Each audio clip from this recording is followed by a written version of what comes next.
Had some of the men talking about the comet, so it's an omen. Did they? So it means Rob will win a great victory in the south.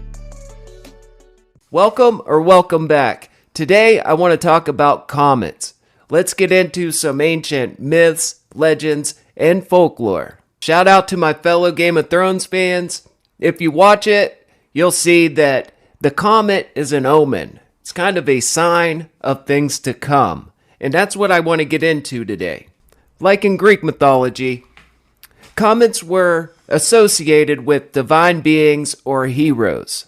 For instance, it was said that a comet heralded the birth of Alexander the Great, which led his mother to believe that he was destined for greatness. The Greeks and Romans believed that the appearance of comets, meteors, and meteor showers were portentous. They were signs that something good or bad had happened or was about to happen. The arrival of a comet could herald the birth of a great figure. Some people have even argued that the star in the sky, which the Persian Magi followed to Bethlehem to see newborn baby Jesus, was actually a comet. Stars don't fall from men. Now, I'm not saying that there was an actual comet that three Magi's followed to bring gifts to the newborn baby Jesus. What I'm saying is, this is how ancient people viewed comets. Sometimes they were harbingers of doom or despair, of bad things, bad omens. And sometimes they were signs of a divine king or ruler or just a great hero in general. When people living in ancient cultures looked up, comets were the most remarkable objects in the night sky, unlike any other object. Whereas most celestial bodies travel across the skies at regular, predictable intervals, so regular that constellations could be mapped and predicted. Comets' movements have always seemed very erratic and unpredictable. This led people in many cultures to believe that the gods dictated their motions and were sending them as a message. What were the gods trying to say? Some cultures read the message by the images that they saw looking at the comet. For example, to some cultures, the tail of the comet gave it the appearance of the head of a woman with long flowing hair behind her. Kind of reminds me of the book of Revelation, where she has the moon at her feet, and I'll bring that up. This sorrowful symbol of mourning was understood to mean that the gods had set the comet to earth were displeased. Others thought that the elongated comet looked like a fiery sword blazing across the night sky, which was a traditional sign of war and death. So I want you to check this out. This is the book of Revelation, chapter 12, verse 1. And a great sign appeared in heaven, a woman clothed with the sun, with the moon under her feet, and on her head a crown of 12 stars. She was pregnant and crying out in birth pains. And another sign appeared in heaven, behold, a great red dragon, with 7 heads and 10 horns, and on his heads 7 diadems. His tail swept down a third of the stars of heaven and cast them to the earth. And the dragon stood before the woman who was about to give birth, so that when she bore her child, he might devour it. She gave birth to a male child, one who is to rule all the nations with a rod of iron, but her child was caught up to God and to his throne. The woman fled to the wilderness, where she had a place prepared by God, in which she is to be nourished for 1,260 days. Red Comet means one thing, boy. Dragons. The most ancient known mythology, the Babylonian Epic of Gilgamesh, described fire and brimstone and flood with the arrival of a comet. Let's check out the Devil Comet. The solar eclipse and the Horned Devil Comet. 2 good reasons to look up on April 8th. As if a solar eclipse weren't enough, observers on April 8th may also get a glimpse of a rare, horned celestial show. A dazzlingly bright comet with a scary name. A comet designated 12P Pons Brooks got the much more interesting name Devil Comet when it had an outburst, a large ejection of dust and gases in July 2023. On the day of the Great American Eclipse, the Devil Comet may become visible to the unaided eye, astronomers say. Joseph Green, Mother of Dragons comet now visible in the northern hemisphere. The green comet 12P Pons Brooks is now visible in the night sky in North America. Here's a picture of it.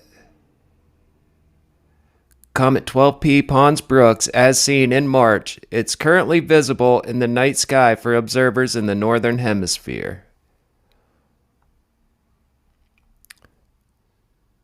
A rare, formerly horned comet that astronomers have dubbed the Mother of Dragons is now visible after dusk in the northern hemisphere. This Halley-type comet completes a single orbit around the Sun once every 71 years. Last time it passed by Earth, it was in 1954. The city-sized comet has a nucleus measuring 10.5 miles, or 17 kilometers wide, and orbits the Sun in an elliptical shape. Recent observations of the comet have revealed a hidden spiral of light surrounding its frigid heart. What does that mean? A previously unrecognized spiral of light was spotted.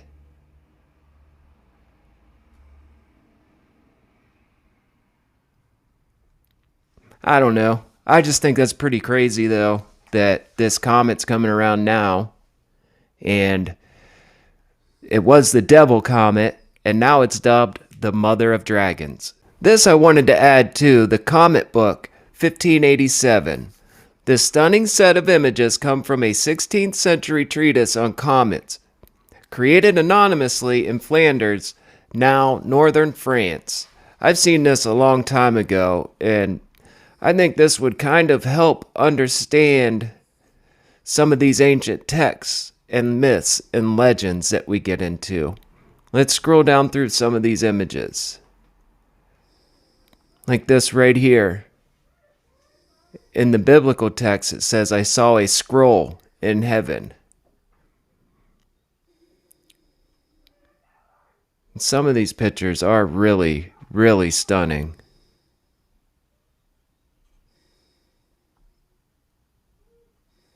Right here, the sword, sign of war and death.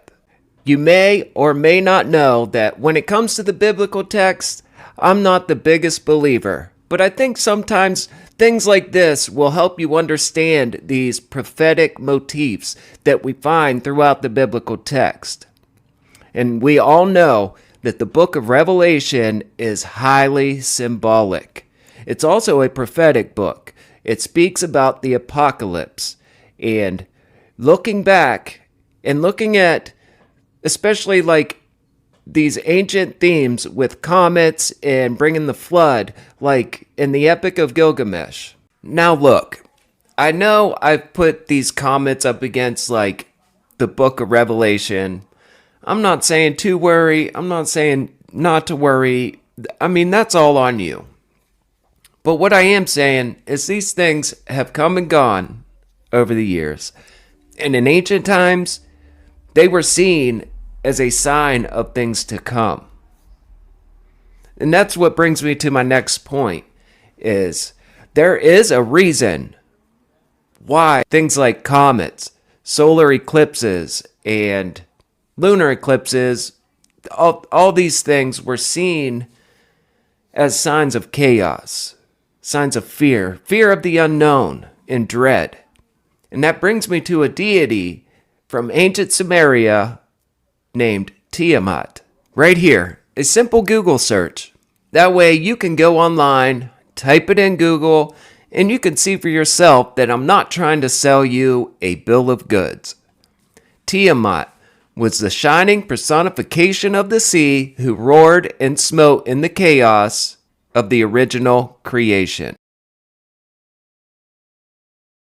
Tehom, the Hebrew Tehom, almost sounds like Tiamat, right? Tiamat, Tehom, is a Northwest Semitic and Biblical Hebrew word meaning the deep or abyss, literally the deeps. It is used to describe the primeval ocean and the post-creation waters of the earth. Even in the opening verses of the Bible, you have, "And the earth was without form and void, and darkness was upon the face of the deep, and the Spirit of God moved upon the face of the waters." That word there for deep, the face of the deep, to home. Little rant here, but doing the content that I do, mixing religious texts with mythologies and things of this nature, I catch a lot of heat. And I catch a lot of questions throughout different platforms like, why should we trust you? Like, who are you? Have you ever studied the Torah? I have. Believe me, I have. And I'd still be a Christian if I hadn't. And that's why I want to show this Tiamat and Tehom, because it's not the same thing, but you'll see that they're related. And I get these questions, why should we trust you, And I'm saying don't. I've come to realize that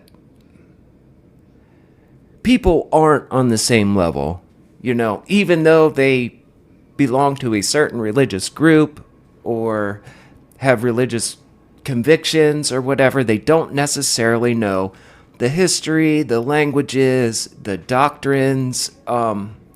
They haven't done the studies. I tried to make this as plain and simple as I can, and not to call anybody simple, and I hope you bear with me. I hope it's not exhaustive. If you're past this level, I hope you still stick with me. Let's get into it.